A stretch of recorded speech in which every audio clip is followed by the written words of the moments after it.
नमस्कार साथियों, मैं हूं अमित देव शर्मा और आप देख रहे हैं यूट्यूब चैनल द बेस्ट ज्ञान। साथियों, दिसंबर माह के तीसरे सप्ताह का करंट अफेयर्स है, जिसमें हम लोग देखने वाले हैं 15 से 21 दिसंबर 2024 तक का करंट अफेयर्स।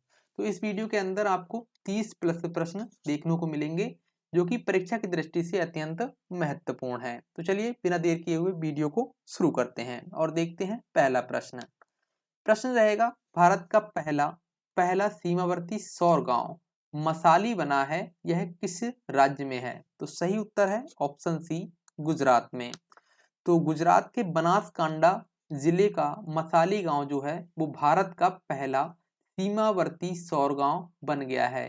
ठीक है, तो यह गांव जो है वो पाकिस्तान की सीमा से 40 किलोमीटर की दूरी पर है। ठीक है, तो ये सीमावर्ती है, इसीलिए इसे ये कहा गया है।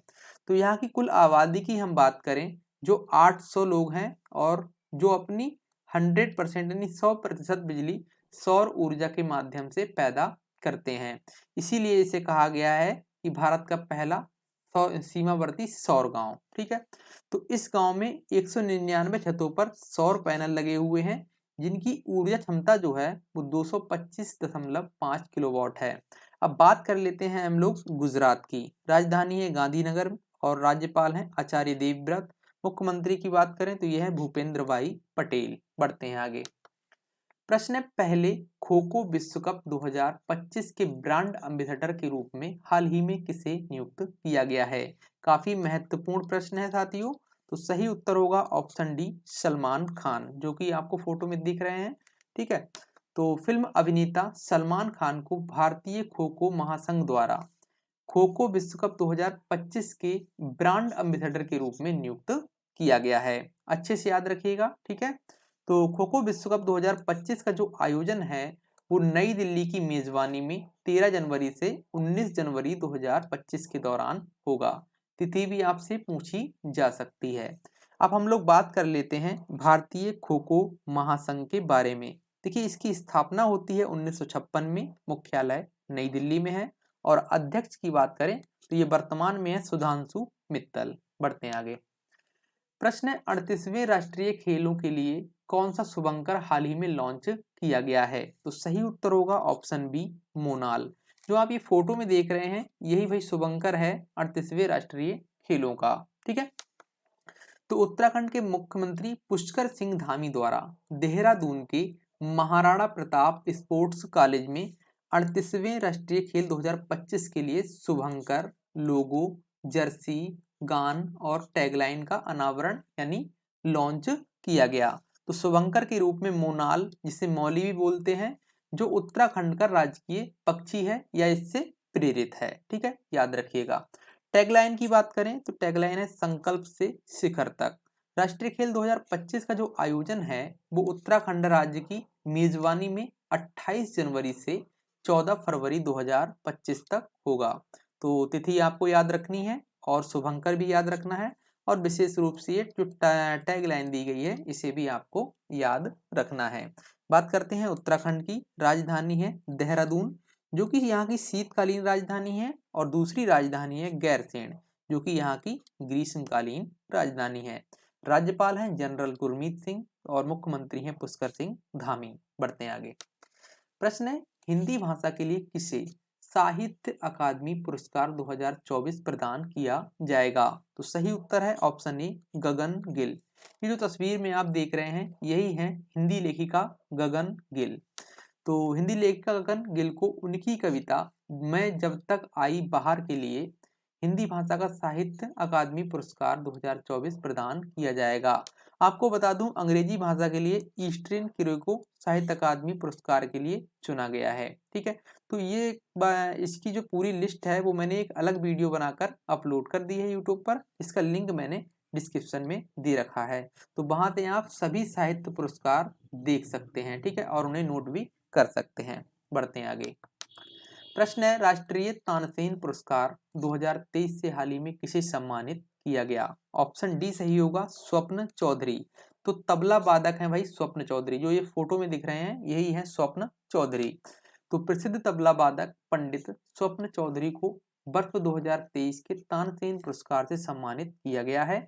यह पुरस्कार उन्हें 18 दिसंबर 2024 को मध्य प्रदेश के ग्वालियर में आयोजित तानसेन समारोह में प्रदान किया गया। इस पुरस्कार स्वरूप 5 लाख रुपए प्रदान किए जाते हैं। ये चीज आपको विशेष रूप से याद रखनी है, ठीक है। इसके साथ प्रशस्ति पत्र और शॉल श्रीफल प्रदान किया जाता है। इसके साथ ही वर्ष 2023 का राजा मानसिंह, ये एक और पुरस्कार है, इसे भी आप याद रख सकते हैं। राजा मानसिंह तोमर सम्मान, ये इंदौर की एक संस्था है सानंद, इसे प्रदान किया गया है, ठीक है। बढ़ते हैं आगे। प्रश्न है, मिस इंडिया यूएसए 2024 का खिताब हाल ही में किसने जीता है? ऑप्शन सी सही होगा, कैटलिन सेंड्रानेल। जो ये तस्वीर में आपको दिख रही हैं, यही है कैटलिन सेंड्रानेल, ठीक है, जिन्हें मिस इंडिया यूएसए 2024 का खिताब मिला है। तो भारतीय मूल के चेन्नई की हैं भाई, ये याद रखिएगा। भारतीय मूल के चेन्नई में जन्मी कैटलिन सेंड्रानेल ने मिस इंडिया यूएसए 2024 का खिताब जीता है। वहीं इलिनॉय की संस्कृति शर्मा को मिसेज इंडिया यूएसए का खिताब मिला है और वाशिंगटन की अर्पिता कतपालिया को मिस टीन इंडिया यूएसए का खिताब मिला है। इस प्रतियोगिता का आयोजन जो है वो न्यू जर्सी के अंदर हुआ था, ठीक है। बढ़ते हैं आगे। प्रश्न क्या है, जमशेदजी टाटा पुरस्कार से हाल ही में किसे सम्मानित किया गया है? ऑप्शन सी सही होगा, किरण मजूमदार को। तो भारतीय सोसाइटी फॉर क्वालिटी, भारतीय सोसाइटी फॉर क्वालिटी यानी ISQ द्वारा प्रतिष्ठित जमशेदजी टाटा पुरस्कार से हाल ही में किरण मजूमदार शाह को सम्मानित किया गया है। किरण जी जो है वो बायोकॉन ग्रुप की चेयरपर्सन है, ये बात आपको विशेष रूप से याद रखनी है। और यह सम्मान उन्हें भारत के बायोसाइंस क्षेत्र में उनके असाधारण योगदान और बायोकॉन को वैश्विक स्तर तक पहुंचाने के लिए उनकी भूमिका के लिए प्रदान किया गया है। साथियों, ये वीडियो अगर आपको जरा सा भी यूजफुल लग रहा हो तो इसे कृपया करके लाइक कर दें, ठीक है। और कोई सुझाव है तो उसे आप कमेंट कर सकते हैं और अपने साथियों के साथ शेयर अवश्य करिएगा। और चैनल पर नए हैं तो आप सब्सक्राइब कर लीजिएगा, ठीक है। पढ़ते हैं आगे। प्रश्न है, दिसंबर 2024 के दौरान विश्व हिंदू आर्थिक मंच का उद्घाटन हाल ही में कहाँ किया गया? तो सही उत्तर वही होगा, ऑप्शन ए, मुंबई में। तो महाराष्ट्र के मुख्यमंत्री जो अब भी हाल ही में बने हैं, कौन भाई? देवेंद्र फडणवीस, इन्हीं के द्वारा 3 दिवसीय मुंबई में 3 दिवसीय विश्व हिंदू आर्थिक मंच का उद्घाटन 13 दिसंबर 2024 को किया गया, ठीक है। तो ये 15 दिसंबर तक आयोजित हुआ, ये भी याद रखना है आपको। तो इस शिखर सम्मेलन में विश्व भर के विभिन्न क्षेत्रों के प्रतिनिधियों ने भाग लिया और विषय आपसे अगर पूछ ले तो भविष्य के लिए सोचें, ये था इस सम्मेलन का विषय, ठीक है। तो विश्व हिंदू आर्थिक मंच की जो शुरुआत है वो वर्ष 2012 से हांगकांग में हुई थी, ठीक है। तो वर्ष 2023 में जो इसका आयोजन है वो बैंकॉक में हुआ था, यानी वर्ष 2024 में ये भारत के अंदर मुंबई में हुआ था। बात कर लेते हैं महाराष्ट्र की, राजधानी मुंबई में है और राज्यपाल है CP राधाकृष्णन और मुख्यमंत्री हैं देवेंद्र फडणवीस। बढ़ते हैं आगे। प्रश्न है, भारत फिलीपींस का पहला समुद्री संवाद हाल ही में कहाँ आयोजित हुआ? ऑप्शन सी सही होगा, मनीला में।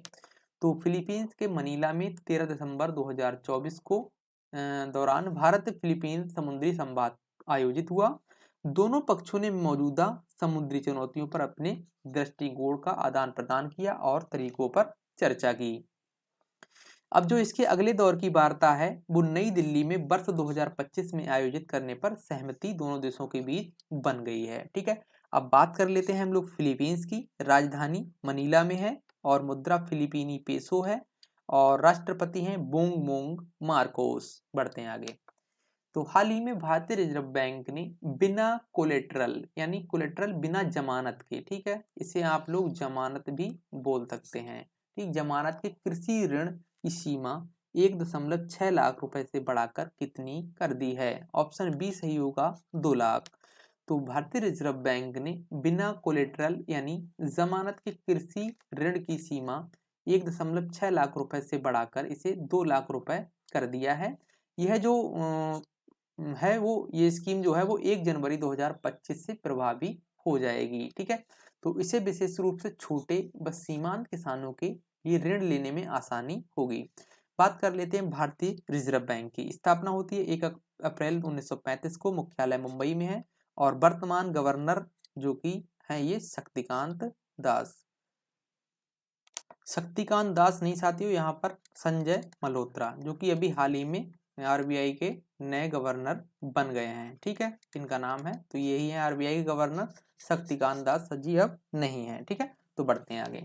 प्रश्न क्या है, किस देश ने भारत को दिया गया सर्वाधिक पसंदीदा राष्ट्र यानी एमएफएन का दर्जा निलंबित कर दिया है? ऑप्शन सी सही होगा, स्विट्जरलैंड। ठीक है, तो स्विट्जरलैंड ने भारत के साथ अपने दोहरे कराधार परिहार समझौते यानी डीटीएए में सर्वाधिक पसंदीदा राष्ट्र यानी एमएफएन खंड निलंबित कर दिया है। इससे स्विट्जरलैंड में जो भारतीय संस्थाएं हैं, ठीक है, उनके लाभांश पर 10% टैक्स लगेगा, जो पहले 5% लगता था। ठीक है, यानी कि जो स्विट्जरलैंड में भारतीय संस्थाएं काम कर रही हैं, उन पर अब जो टैक्स है वो 10% लगेगा, जो पहले 5% लगता था। यह समझौता जो है वो 30 अगस्त 2012 में हुआ था। बात कर लेते हैं स्विट्जरलैंड की। राजधानी बर्न में है, मुद्रा स्विस फ्रैंक है, और यहाँ के जो राष्ट्रपति हैं वो है व्योला एमहर्ड। बढ़ते हैं आगे। प्रश्न है, भारत हाल ही में फोर्ब्स द्वारा जारी दुनिया की सबसे ताकतवर महिलाओं की सूची में कितनी भारतीय महिलाओं को स्थान मिला है? ऑप्शन डी सही होगा, बहुत ही महत्वपूर्ण है, याद रखिएगा। तो फोर्ब्स द्वारा जारी दुनिया की सबसे ताकतवर महिलाओं की सूची में 3 भारतीय महिलाओं को स्थान मिला है। इस सूची में वित्त मंत्री निर्मला सीतारमण है, जो कि 28वें स्थान पर है, मतलब जो संपूर्ण सूची है उसमें 28वें स्थान पर है। और रोशनी नादर मल्होत्रा ये 81वें स्थान पर है। और तीसरी महिला जो है वो किरण मजूमदार शाह है, जो कि 82वें स्थान पर है सूची में। ठीक है, तो सूची में जो शीर्ष महिलाएं हैं वो आप लोग देख लें। पहले स्थान पर है उर्सुला वॉन डेर लेन, जो कि बेल्जियम की हैं, और ये दूसरे नंबर पर है क्रिस्टिन लगार्डे, जो कि जर्मनी की हैं, और तीसरे नंबर पर है जॉर्जिया मेलोनी, जो कि इटली की राष्ट्रपति हैं। ठीक है, बढ़ते हैं आगे। प्रश्न क्या है, दलाई लामाज सीक्रेट टू हैप्पीनेस नामक पुस्तक हाल ही में किसके द्वारा लिखी गई? ऑप्शन ए सही होगा, डॉक्टर दिनेश सहारा द्वारा। अगला प्रश्न है, महिला हॉकी जूनियर एशिया कप 2024 का खिताब हाल ही में किसने जीता है? ऑप्शन ए सही होगा, भारत ने। तो भारत ने किसे? चीन को हराकर, चीन को 1-1 से हराकर महिला हॉकी जूनियर एशिया कप 2024 का खिताब जीता है। महिला हॉकी जूनियर एशिया कप 2024 का यह 9वां संस्करण था, जिसका आयोजन 7 से 15 दिसंबर के दौरान ओमान के मस्कट में हुआ। ठीक है, ये चीज आपको याद रखनी है। भारत ने लगातार दूसरी बार यह खिताब जीता है। इससे पहले भारत ने वर्ष 2023 में दक्षिण कोरिया को 2-1 से हराकर यह खिताब जीता था। बढ़ते हैं आगे। प्रश्न है, सैयद मुश्ताक अली ट्रॉफी 2024 हाल ही में किसने जीती है? ऑप्शन सी सही होगा, मुंबई ने। तो मुंबई ने फाइनल में मध्य प्रदेश को 5 विकेट से हराकर सैयद मुश्ताक अली ट्रॉफी 2024 जीत ली है। तो फाइनल मैच का जो आयोजन है वो बेंगलुरु के चिन्ना स्वामी क्रिकेट स्टेडियम में हुआ था। तो फाइनल में सूर्यान सेजे को मैन ऑफ द मैच और अजिंक्य रहाणे को मैन ऑफ द सीरीज चुना गया। ये भी आपको याद रखना है। बढ़ते हैं आगे। प्रश्न है, भारत का पहला मधुमेह बायो बैंक हाल ही में कहाँ स्थापित किया गया? तो भाई सही उत्तर इसका होगा चेन्नई में। ठीक है, तो तमिलनाडु के चेन्नई में भारत का पहला मधुमेह बायो बैंक स्थापित किया गया है। इसे भारतीय चिकित्सा अनुसंधान परिषद यानी आईसीएमआर ने मद्रास मधुमेह अनुसंधान फाउंडेशन के साथ साझेदारी कर स्थापित किया है। यह बायो बैंक जो है वो भारत में मधुमेह के कारण व इसके अनूठे पैटर्न का अध्ययन करेगा। बात कर लेते हैं तमिलनाडु की। राजधानी चेन्नई में है, राज्यपाल आर.एन. रवि हैं और मुख्यमंत्री हैं एम.के. स्टालिन। साथियों, आपको इस पीडीएफ की भी आपको जरूरत होगी, तो ये पीडीएफ जो है वो टेलीग्राम पर उपलब्ध करा दी जाएगी, और इसके साथ ही साथ आपको हमारे द बेस्ट ज्ञान ऐप पर भी मिल जाएगी, जिसका लिंक मैंने डिस्क्रिप्शन में दे रखा है, और टेलीग्राम का भी लिंक मैंने डिस्क्रिप्शन में दे दिया है। तो साथियों, एक हम लोग कोर्स चला रहे हैं, या यूं कह सकते हैं उसे मेंबरशिप। ठीक है, जो करंट अफेयर मेंबरशिप है, इसमें हम आपको डेली, वीकली और मंथली करंट अफेयर पीडीएफ व्याख्या सहित प्रोवाइड कराते हैं। अधिक जानकारी के लिए लिंक जो है मैंने डिस्क्रिप्शन में दे दिया है, वहां से आप चेक कर सकते हैं। बढ़ते हैं आगे। प्रश्न है, भारत फ्रांस और किस देश के मध्य त्रिपक्षीय हवाई युद्धाभ्यास डेजर्ट नाइट हाल ही में आयोजित हुआ? तो सही उत्तर होगा ऑप्शन बी यूएई यानी संयुक्त अरब अमीरात। तो अरब सागर में 3 दिवसीय डेजर्ट नाइट त्रिपक्षीय हवाई युद्धाभ्यास भारत, फ्रांस और संयुक्त अरब अमीरात के मध्य आयोजित हुआ। इसका उद्देश्य है तीनों देशों के मध्य रक्षा सहयोग को बढ़ावा और वायुसेनाओं के मध्य बेहतर अंतर संचालन को बढ़ावा देना। डेजर्ट नाइट अभ्यास भारत, फ्रांस और संयुक्त अरब अमीरात के विदेश मंत्रियों द्वारा वर्ष 2022 में स्थापित त्रिपक्षीय ढांचे पर आधारित है। बढ़ते हैं आगे। प्रश्न है, किस राज्य सरकार द्वारा भारत की पहली योग नीति का अनावरण किया गया? काफी महत्वपूर्ण है, पूछा जा सकता है। तो सही उत्तर होगा ऑप्शन डी उत्तराखंड ने। तो उत्तराखंड सरकार ने हाल ही में भारत की पहली योग नीति का अनावरण किया है। इसका उद्देश्य राज्य को एक वैश्विक योग केंद्र में बदलना है। उत्तराखंड का जो ऋषिकेश जिला है ये पहले से ही योग की राजधानी के नाम से जाना जाता है या योग की राजधानी का दर्जा प्राप्त है इसे। तो बात कर लेते हैं उत्तराखंड की। तो इसके बारे में हम लोग पहले भी बात कर चुके हैं, तो आप लोग ध्यान रखिएगा। बढ़ते हैं आगे। तो अंतर्राष्ट्रीय सौर गठबंधन का 105वां सदस्य देश हाल ही में कौन सा बन गया है? ऑप्शन सी सही होगा, मालदोवा। तो मालदोवा अंतर्राष्ट्रीय सौर गठबंधन यानी ISA का 105वां सदस्य देश बन गया है। मालदोवा के विदेश मंत्री मिहाई पोपसाई और भारतीय विदेश मंत्री एस जयशंकर ने ISA फ्रेमवर्क समझौते पर हस्ताक्षर किए। इससे पहले आपको बता दें कि जो आर्मेनिया है वो ISA का 104वां पूर्ण सदस्य देश बना था। बात कर लेते हैं हम लोग मालदोवा की। राजधानी चिसिनाउ में है और मुद्रा मालदोवन ल्यू है और यहाँ के राष्ट्रपति हैं मैया सैंडू और प्रधानमंत्री की बात करें तो यह डोरिन रैसियन। बढ़ते हैं आगे। प्रश्न, भारत और किस देश के मध्य संयुक्त नौसैनिक अभ्यास सिलिनेक्स 2024 का हाल ही में आयोजित हुआ? तो सही उत्तर होगा ऑप्शन सी श्रीलंका के मध्य। तो विशाखापत्तनम के तट पर भारत और श्रीलंका के बीच 17 से 20 दिसंबर 2024 के दौरान संयुक्त नौसैनिक अभ्यास सिलिनेक्स 2024 आयोजित हुआ। यह अभ्यास जो है वो वर्ष 2005 में दोनों देशों के मध्य समुद्री सहयोग बढ़ाने के उद्देश्य से शुरू किया गया था।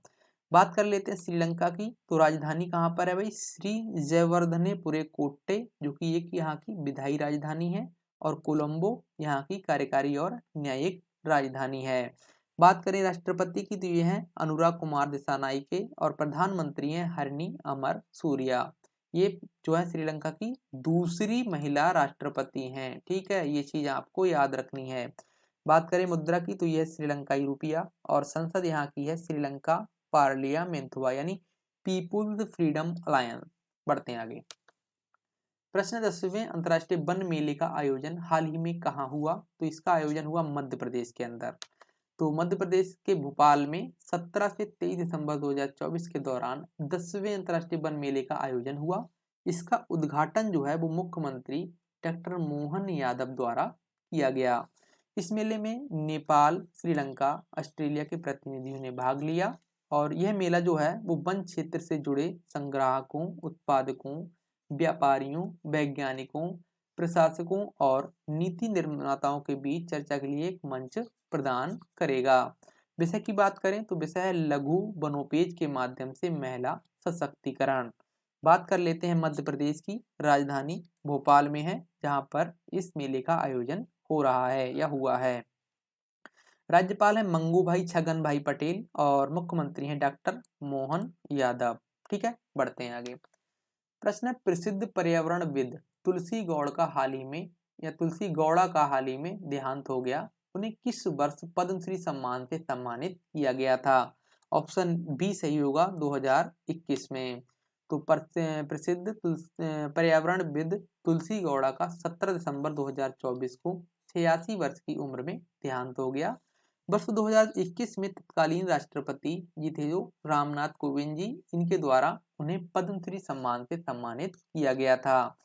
जो ये तुलसी गौड़ा जी हैं इन्हें जंगल का विश्वकोश भी कहा जाता है, क्योंकि ये सभी जो जंगल की में पेड़ों की प्रजातियां होती थी उन्हें आसानी से पहचान लेती थी, इसीलिए इन्हें जंगल का विश्वकोश भी कहा जाता है।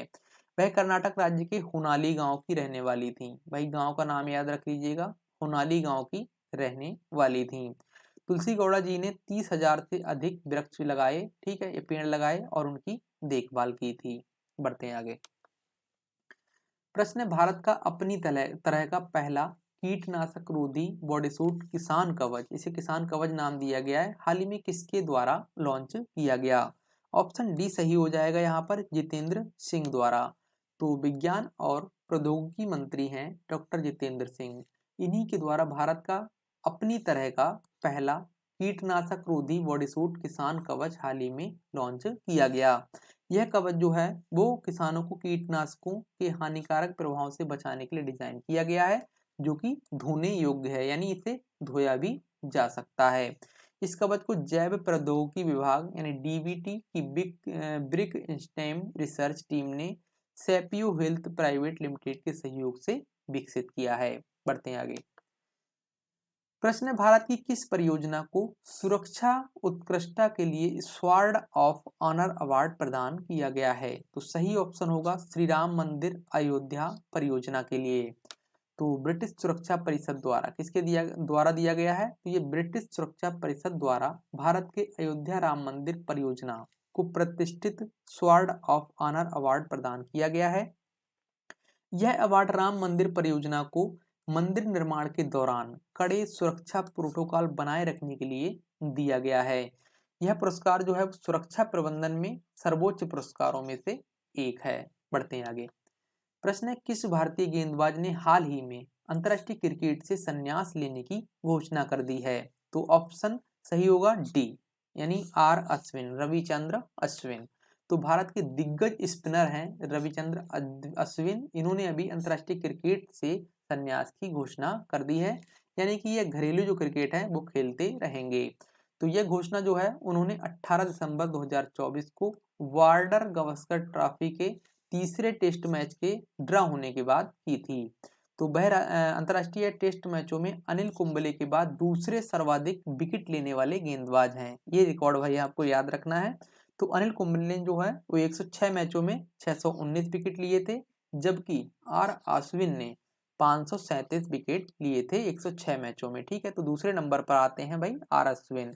आर अश्विन ने 6 नवंबर 2011 को वेस्ट इंडीज के खिलाफ चल रहे टेस्ट मैच में डेब्यू किया था और टेस्ट मैच के दौरान ही उन्होंने संन्यास भी ले लिया। ठीक है, बढ़ते हैं आगे।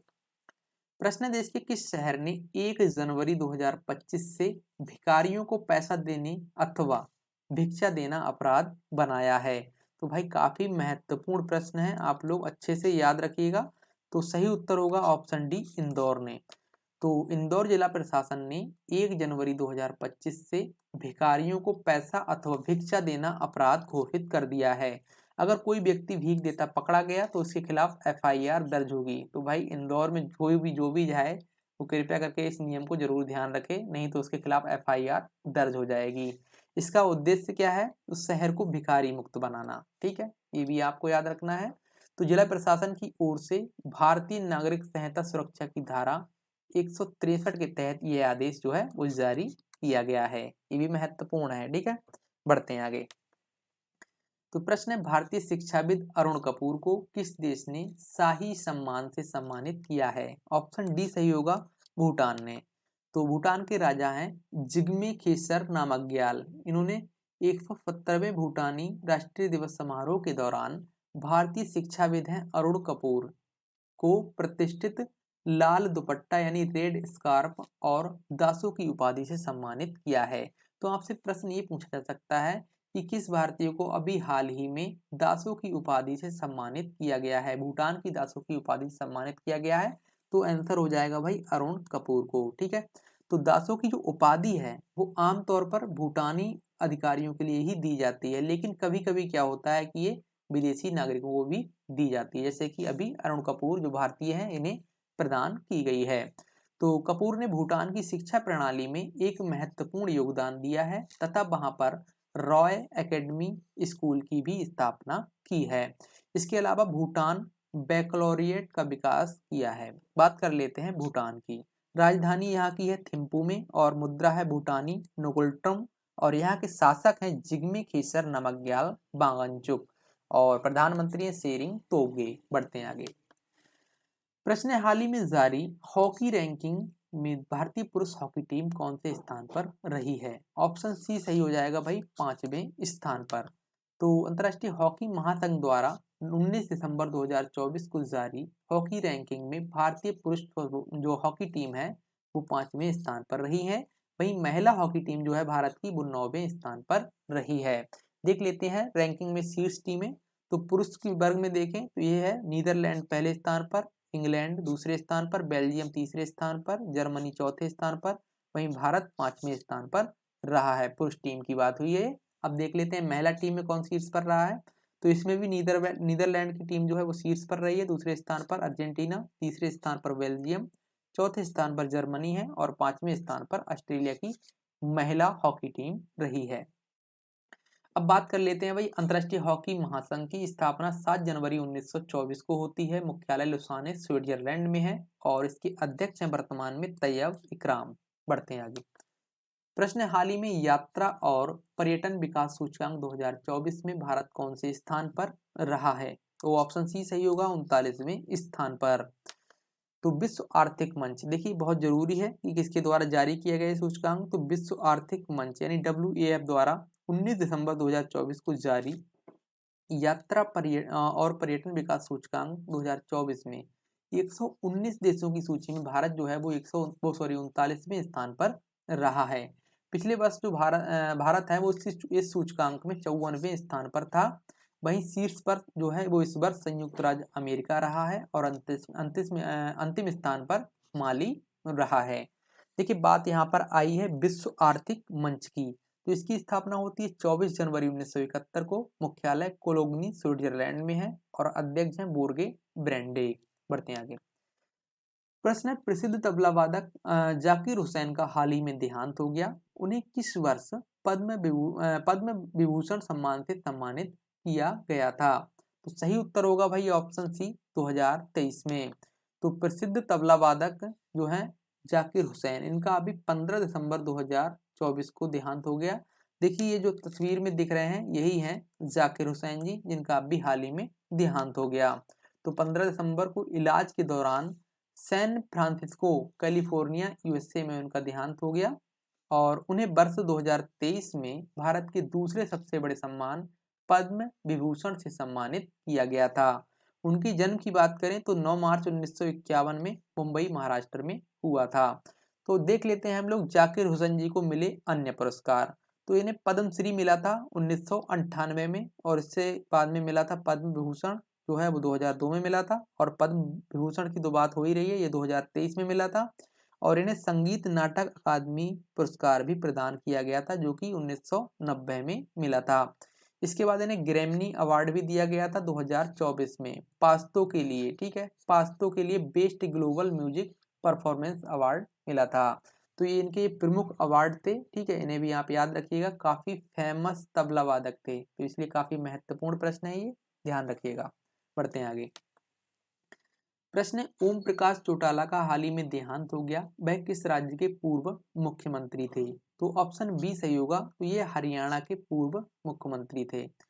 तो हरियाणा के पूर्व मुख्यमंत्री ओम प्रकाश चौटाला जी का जो है 20 दिसंबर 2024 को 89 वर्ष की उम्र में देहांत हो गया। वह 1989 से 2005 तक 5 बार, ठीक है, 5 बार हरियाणा के मुख्यमंत्री रहे और मुख्यमंत्री के रूप में उनका अंतिम कार्यकाल 1999 से 2005 तक का रहा था। बात कर लें ये किस दल से संबंधित थे, तो जो चौटाला जी हैं वो इंडियन नेशनल लोकदल के पूर्व प्रमुख थे। बढ़ते हैं आगे। प्रश्न है, सशस्त्र सीमा बल SSB ने अपना 61वां स्थापना दिवस कब मनाया? तो भाई SSB ने जो अपना 61वां स्थापना दिवस है वो 20 दिसंबर को सेलिब्रेट किया है। तो सशस्त्र सीमा बल ने 20 दिसंबर 2024 को अपना 61वां स्थापना दिवस मनाया। समारोह का जो आयोजन है वो सिलीगुड़ी के रानी डांगा में आयोजित किया गया था, जिसमें मुख्य अतिथि के रूप में केंद्रीय गृह मंत्री अमित शाह जी ने भाग लिया था।